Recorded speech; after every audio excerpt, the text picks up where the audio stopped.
Weewaawo nkwaniriza mukwano gwange yonna gy'osinzidde okubanga otwegaseko mu ndambisenge by'amakolero agawaaka KBMlive kankulamuseeko n'ekiramuso ekisinga okubeera ekirungi eky'emirembe. Salaamu alaikum wa rahmatullahi wa barakatuh. Mbalamusizaako mwenna mu linnya lya Mukama Katonda omusaasizi w'ekisa ekingi. Okusookera ddala mbeetondera okukola vidiyo eno nga temulaba bulungi. I understand it's quite late, but mbadde nyina okuvaayo ngikole given the circumstances ezibaddewo. It's been a long time nga tetuwuliziganya, tetwogerezeganya, tetweraba, twemisinga. A lot has been happening. Okusookera ddala ng'ennaku z'omwezi zaali 9 olunaku lwali lwa 6 omwaka 2020 guno gwe tulimu January, nga tusigaza ennaku ndowooza nga 4 tulonde. Page eno baagiwamba, yawambibwa abantu be tutamanyi nakati, nemba nga sikyagirinako control, nemba nga sikyali in charge of this page. So since then mbadde sigirina, since then mbadde siri in charge of it, since then mbadde sobola kukozesa page eno. Naye Katonda atusaasidde lwakiri tugirina. Leero ennaku z'omwezi nkola video eno ng'ennaku z'omwezi 2 omwezi ogwokuna omwaka 2021 kitegeeza bbanga liiseewo. Nze Haji Kazibwe Bashir Mbazira nza kubuuzaako n'okuddamu nate okulabika nti nno twebaza Katonda atusobozesezza okulabika n'otumiitinga. Nziramu kwetonderera akanneegattako nti tukoze broadcast eno, tukoze stream eno. It's quite late, it's quite not late, but because again weera saawa 2, but it's in the dark, budde bwa kiro, era sitera kukola mu mbeera efaanagana ku wait, but I wanted to make sure that mumanya nti page yaffe yakomyewo. I wanted to make sure that mumanya nti yes, we can say alhamdulillah tuli in charge of this page eya Kazibwe Bashir Mbazira. So yenze kenyini era tujja kuba tusinzira n'okubaganya ebirowoozo n'okwogera ebintu bingi nnyo ebitukwatako ng'eggwanga lyaffe. Okusookera ddala ebibadde bigenda maaso buli omu abadde abiraba, ebibadde bigenda maaso buli omu abadde abifuna nga babadde ajja abifuna. Ebisinga ku byo abalala babyogeddeko, ebisinga ku byo mubyogeddeko, ebisinga ku byo bibuuzo bingi ebiriwo. Ne bwe tufuna omwaganya nga guno, twebaza Katonda abatusobozesezza okulabika nti no, we can use this opportunity okulabika n'otugabana the same. So I nkusaba, let you sharinga, inviting friends, tagging someone, obategeeza obaganye nti Haji Kazibwe Bashir Mbazira wali butereevu bulambalamba. Now bingi bye tujja okubanga tukubaganyako ebirowoozo. Kyamukisa mulala nti bibaddewo nga amakubo ge twandibadde tuyitamu oba oliawo kubanga tukubaganya ebirowoozo ku bino byonna. Mdigale channel eno, page eno nga sigirina, sisobola kwogera nammwe, sisobola kuwuliziganya nammwe. Even when I opened up another page ebadde tetambula nga abamu temugimanyi. Naye twebaza Katonda nti kati tuli ku page yaffe tusobola okubategeeza ebintu bingi nnyo bye tuba twagala okubanga tukubaganyako ebirowoozo. Now kyolina okulabika nti nowejjukiza nga bwegambye baagibba ng'ennaku z'omwezi 9 twali tubuzeeyo ennaku ndowooza nga 4 oba 5 twetabe mu kulonda. It was a Saturday nga tulonda Thursday. So bingi ebibaddewo. Social media tukolera omulimo gw'amaanyi nnyo okuwuliziganya. Tool y'amaanyi nnyo okuwuliziganya, era bw'eba ekutuseewo ettabi kwe tuba twesigama okubanga tuwuliziganya liba likutuseewo. It is a double-edged sword. Kiso kisala emirundi ebiri social media. Bwe okusinzira ku kigendererwa n'ekiruubirirwa n'okwagala kw'oyo abeera agikozesezza. Bw'osalawo ogikozesa positively, you get positive results. Bw'osalawo ogikozesa negatively, you get negative results. However, kibeera eri kusalawo kw'omuntu okukozesa social media nga bw'abeera ayagadde ku lw'eggwanga lye. Naye tulowooza kibeere kusalawo kwa buli muntu okukozesa social media for the good of our motherland, for the good of our nation, for the good of the struggle, for the good of the future, for the good of each and everybody of us. Okulaba nga tufrontinga ebirowoozo, amawulire, obubaka ebigenda maaso n'okulabikanga bizimba bigatta ku struggle gye tulimu ffenna as a generation. Kye tulina okwejjukiza, this is nothing else but a generational cause ya generation ey'omulembe that is unstoppable. It can be challenged, but you can't stop it. It can have challenges here and there from within and outside, but it's simply unstoppable because obudde bwakyo bwe bubeera bukyuka. Boyinza okulaza nti munno musobola okutuula ne mutambula ku lw'eggwanga mwenna abazimbye trust in quotes ey'abantu. Olwaleero njogera bino ng'ennaku z'omwezi 2 nga mubirabe bigenda maaso ku Secretary General waffe Mwami Davis Lubongoya, ebigenda maaso ebimwogerwako, abantu abagezaako spreading a hate campaign, abagezaako spreading extremism, abagezaako to divide us. Wakati mu kaseera kano ng'eggwanga lipondalinga what is the next course of action, then social media comes awash with all this negativities being spread from all wide and far, from locally and internationally. All these are aimed at okumalamu abantu amaanyi bassebo ne bannyabo. Kyamukisa mulungi nti abamu ku bannaffe mugenda mutegeera, mugenda mulaba, mugenda mujjukira bye tubadde tujja tubagamba ebbanga lyonna ne President waffe Robert Kyagulanyi Ssentamu byaza abagamba nti abantu mujja balabiranga ku bikolwa byabwe. N'okujjukiza ffenna nti abantu abatambuza ebigambo ebyo ekibuuzo ekinene kibeerawo nti bakolera ani. Mwabirabye abayogedde ku Secretary General, abayogedde ku mwogezi w'ekibiina, mwabiraba abayogera ku babaka ba Parliament nti ababaka ba Parliament 25 baalya ssente za NRM ne bava mu kibiina. Information ebadde gyetambula intentionally mu ngeri engenderere kwagala kunafuya mitima gy'abakulembeze. Not just bakulembeze bokka, but so much about the people we are leading. So much about the masses that have got trust in the leadership of NUP, in the leadership of Mr. Robert Kyagulanyi Ssentamu, in the leadership of the Secretariat, in the leadership of the newly elected members of Parliament. I want to remind you, brothers and sisters, bassebo ne bannyabo, bino ebintu si bipya.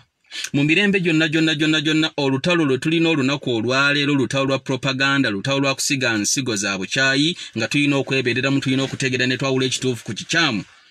Otherwise, chances are very high that the dictatorship is going to win over minds z'abantu. Kyoba omanya omwogezi omu yagamba nti omuntu omu bw'abeera ng'ali oppressed, ng'omulala ye oppressor, ng'omu anyigirizibwa, ng'omulala yanyigiriza, ekyokulwanyisa uliriza bulungi nti omu bw'abeera ng'anyigirizibwa, omulala nga yanyigiriza, bali babiri, omu anyigiriza, omulala anyigirizibwa. Ekyokulwanyisa anyigiriza kyabeera alina si kirala kyonna wabula ebirowoozo by'oyo gw'anyigiriza. The mind of the oppressed is the weapon of the oppressor. The only weapon the oppressor has is the mind of the oppressed. Fenna as a generation we are under oppression, we cannot breathe. Tulinga George Floyd omuzungu gwe yateekako ebivivyo omusajja n'alaja n'agamba sikyassa onzito malawo. The mind, we are like that late George Floyd mumujjukira mu America oyo omuzungu gwe yatuga n'amunyiga paka lwe yamukutula omwaka guweze nga kibaddewo. Me, you and everybody, we are like that late person. The mind, ebirowoozo byaffe tugenda biconditioninga tutya? Are we going to give in? Tugenda kukkiriza ebigambo by'obukyayi, tugenda kukkiriza ebigambo by'obulimba by'olabirako ddala in broad daylight, oyina avaayo n'afulumya list ey'ebikwangala ti ababaka Parliament abanuupu 25 bagenze mu State House, babakebedde COVID, bafunye ssente, baalidde. The intention, actual intention ebategendedde kuhatinga mubaka wa Parliament, because ye mubaka wa Parliament ekituufu akimanyi. Ebategendedde bwe boogera ku David Lewis Lubongoya, bw'oboogera ku Joel Ssenyonyi, ekigendera si kukosa Ssenyonyi, si kukosa Lubongoya, because mwami Lubongoya ne mwami Ssenyonyi, mwami Kazibwe n'ababaka abalala tumanye ekituufu, mwami Kyagulanyi amanye ekituufu. The intention is not to hurt us, because we know the truth, because we stand for the truth. The intention rather is to hurt the masses that look at us, to demoralize the masses, the millions of Ugandans abalina abantu abo abasibe, abalina abantu abo be batamanyi waje bali, abalina obulamu obwakyuka okuva lino lwe byatandikawo. People's like, do you know this? Waliwo obulamu bw'abantu nga bwakyuse negatively, fundamentally negatively ever since this happened. Golooza omuntu oyo agenda kuwulira ki bw'anaawulira nti gundi baamuyise yalidde ssente, nti gundi mumulaba abeera ne Kyagulanyi naye embega, gundi mubeera wano abba ebyamba by'ekibiina n'abitwalira gavumenti. Olowooza omuntu alaba omuntu oyo agenda kulowooza atya? This is the intention of that propagates the same. Now, leero nyiza okuba sigenda kukola video mpanvu. I'll be coming back mu nnaku endala eziddako. Today I just wanted to okubakakasa nti ne page yaffe gye tulikira kutujja okuwaganyizanga ebirowoozo. But as I go, I want to leave you with this.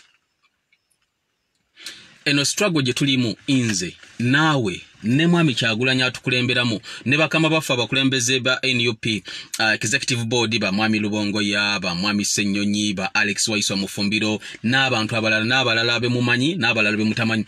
nga beba kulembedde kibiina kya NUP naffe ababaka ba parliament National Unity Platform Parliamentary Caucus ne bakansala abaffe n'abalala iffe tuli kitundu butundu ekitone nnyo ku kizibu kye tulina okukolako.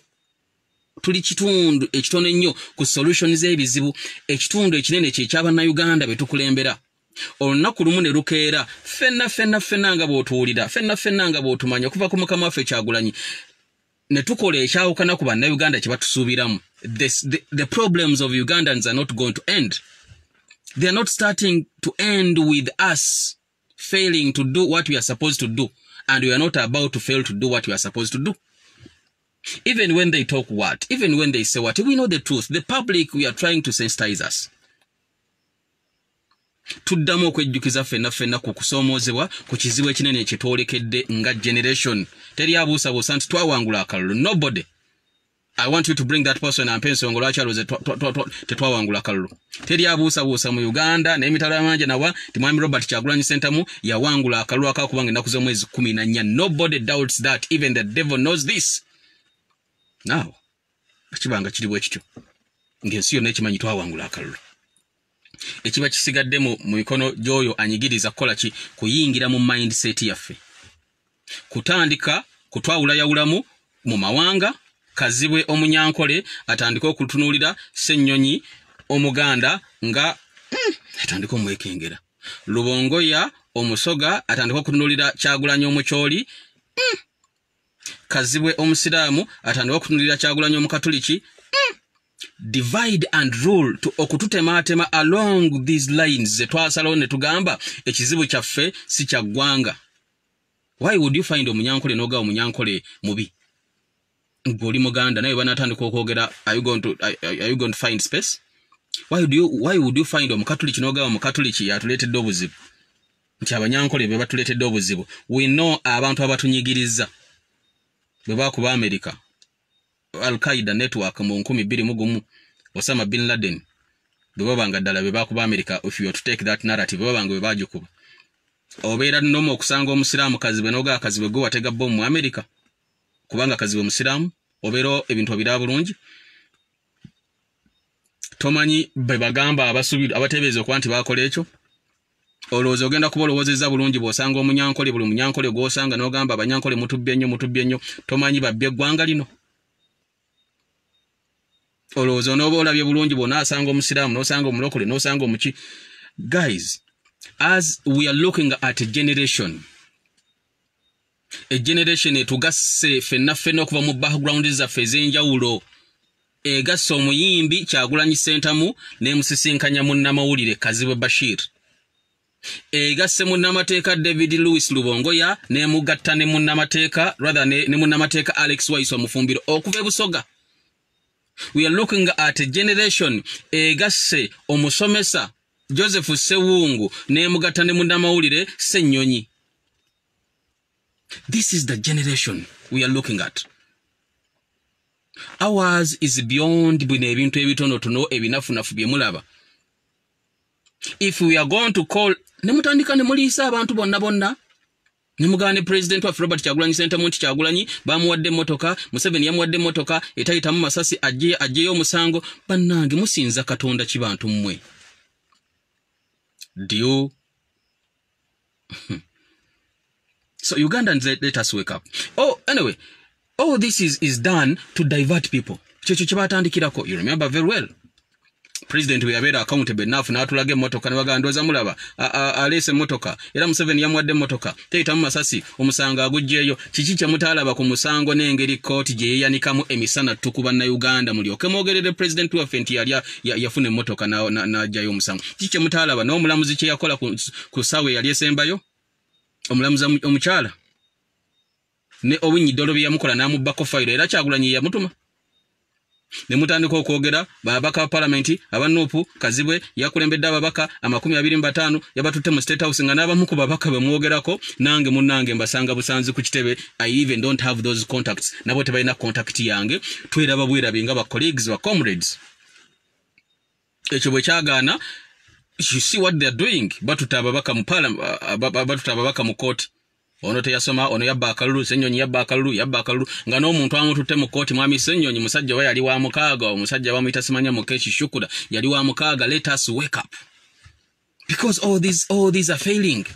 Bwe batukuba chemical y'okuba tino bagamba twalya sente abantu ne bategeera nti no, this is beyond what they can do.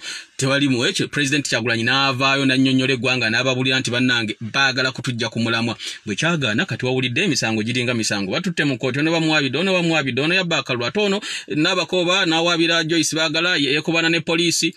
Omuntu naye yeekubana ne poliisi n'akakiiko ebyokulonda okubba akalulu gwe ng'oli Minister wa Information and National Guidance mu ggwanga naye ani individual government eba ekyakola. Why don't we first think? Chemicals n'obutego n'obukode bwe baleese against us. Bagenda olaba tebikoze kazibwe ne banne ababaka parliament tukola mirimo gyaffe nga bwe tuteekeddwa okulabika nga tugikola. Chemical gye bakubya abantu egaanya okwata abantu bategedde nga bagamba oke kati tugende ku Ssaabawandiisi w'ekibiina, tugende ku David Lewis Rubongoya, tugende ne ku mwogezi. Kati bwe bamala okukola ekyo baba basigazaaki nkulaze mwami Kyagulanyi gwe batandikirako nti baamuwa emmotoka. Bwe bamala okukola ekyo baba basigazaayo ki? Even when they burn us alive, even when they strip us naked on the streets of the capital Kampala, they are not going to strip our mind, they are not going to burn our souls. Even when our souls are burnt to ashes, the grievances, the pain, the suffering, the trials of the common man are not going to be burnt because we are born by these common people. I told you, even if the new leadership is nemujukube nemujonona nemujogerera byonna akatondotondo k'abantu akatonda ennyo ne kagezaako okukkiriza ebyo ebbanga ebizibu ebiruma bannayuganda wibanga tebinnavaawo. You are not making any inroads towards being believed. Nobody is going to believe you. With the way you can disarm Kazibwe, if you want to disarm me, I give you a solution on how to disarm me. Personally, I don't know others, but I believe it's almost the same because we are fed, we are drinking from the same cup. Tunywera ku kikopo kyekimu ekyokulowooza, tusula mu buliri bwe bumu obw'ebirooto, tutambulira mu kkubo lyerimu ery'ebiruubirirwa nga NUP ng'abakulembeze n'obukulembeze. Engeri gy'oyinza okundisarmingamu okunzijjako ebyokulwanyisa and you keep me silent, do these following things. 1. Leeta enfuga enkulembera ennungi egoberera amateeka, teeka ekitiibwa mu ssemateeka. Wuliriza abantu kye bagamba. Respect the rule of law. Respect the constitution. Abantu abawambiddwa bakomyewo. Lekeraawo okuwamba abantu. Teeka eddagala mu malwaliro. Lwanyisa enguzi. Va mu bukulembeze kubanga abantu bakooye. Eggwanga liddiza abantu abasobola okulitambuza ku birooto ne ku birowoozo byabwe, so si ku birowoozo n'ebirooto by'abantu sekinoomu. Then I will have nothing to say. Njakeera ku makya noonya omulimu ku radio, nzire ku radio nkole. Ate nga nkuba music. Bw'onookola ebyo ne bimala bikolebwa, njakeera ku makya noonye radio yonna nsaba omulimo nzireyo nkole ku radio ate nga nkuba music kuba nja kuba sikyalina kye njogera kye ŋŋamba bijja kuba byonna byaterera nga nkuba music Awiro Longomba nkuba zikafeero zikadongo kamu then nja kuba or even retiring back to Masaka ngende Masaka noonye tusimbe mwanyi tulime kuba nja kuba mmanyi tine mwanyi ne bwe nazirima zigenda kuba n'akatale. Ntine Kasoli ne bwe namulima ajja kuba n'akatale wano n'ebweru because Kasoli waffe ne bagoba ne Kasoli waffe Kenya kikwewunyisa. So baseba ne banyawo, I just wanted to make a brief introduction, reintroduction okuddamu, but just to know we are the future and the future is now. We are the generation and the generation is today. Don't accept someone okuyingira mu birowoozo by'okubuzaabuza. Tokkiriza muntu kujja ku mulamwa because bagenda kwogera kino bagenda kwogera kiri. Mbadde ekirala kye gamba okujjukiza munnange ffe be babyogerako Mwami Kyagulanyi bibamwogerako, mwami Rubongoya bibamwogerako, mwami Ssenyonyi bibamwogerako, nze Kazibu byonjogerako, abakulembeze bibatwogerako, n'abalala baba byogera bali munda mu kibiina babali wabweru bambega bakola batyo. Munnange ffe tebitumenya. Actually bwe kiba kyakumenya nze kimmenya ku lw'abantu bali nendabanga abantu nempulira ennaku ku lw'abantu baffe betukulembera kubanga be bamenyeka. Niyo genda ogambe nti Kyagulanyi bamuwe emmotoka najjayo omusango. Ogenda ogambe nti Rubongoya Museveni yamusindika ne Kayihura musajja atu bamuteeka dda kateba ali eri. Noga Kayihura ne gundi basindika Rubongoya ajje abege Kyagulanyira buli kigenda maaso mu kibiina. Rubongoya akiwayo mwami Rubongoya akiwayo buterevu. Mwami Rubongoya kino tekimuluma because he knows the truth. Ne mwami Kyagulanyi tekimuluma nti abantu bakulembera nabo babogeddeko bino because they know the truth. Nebo kibanga kyakubaluma kibaluma ku lw'abantu abatamanyi the much wider public that is being misled and hoodwinked to believe the lies and bad publicity. Ye pain jitubera nayo nga abakulembeze. Not because twogeddwako. Not because amanya g'abantu bagatadde ku line ogonoona nga bo basasuddwa, but because abantu baffe betukulembera abantu abatwinamu obwesigwa essuubi libagwamu. But we are happy to report, we are glad to inform you that abantu abo bolaba ababeera mu butale, abaana ba boda boda, bannayuganda abali ebweru w'eggwanga abakuba ekyeya ababonaabona abeesunga okudda mu Uganda empya ababeera mu biyumba by'Abawarabu, baganda baffe bakadaama. Erinnya ly'abakadaama nali saagala kulibayitanga ndowooza libakakkanya naye nalabanga balyoke nalyo era waliwo bannaabanga nagiffe bakadaama bo tuli wano eno tuli Saudi agi bakadaama booli oddaddi. Okay, so baganda bange abo bagenda bamanya bategeera ebigenda mu maaso. Because some of us mubino byonna twasingayo bulamu bwaffe. You don't want to be reminded. I even don't want to remind people nti Kazibu nkyatambulira ku ddagala ku lw'obutwa lwe bampa in July 2019. Nobody doesn't know about this.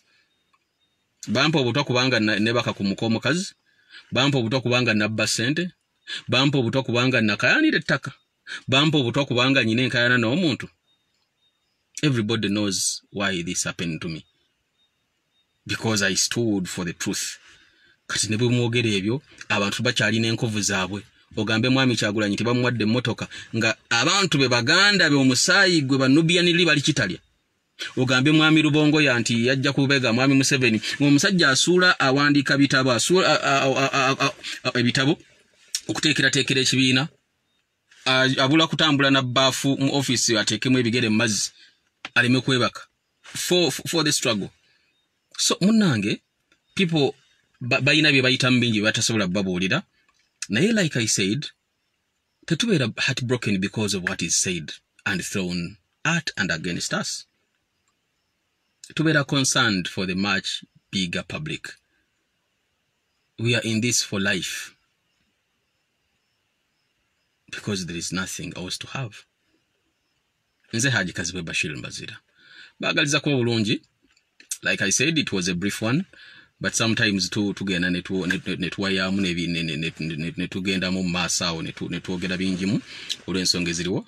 Katonda baana batusobozesezza nga tukyalina obusobozi okuba ne page eno. Tujja kuba tuwuliziganyaamu, tujja kuba twogera. Just know that we are now back. Mukama abankumire mbagaliza okubeera obulungi atakumira mpeera abawe omukisa. Assalamu alaikum wa rahmatullahi wa barakatuh.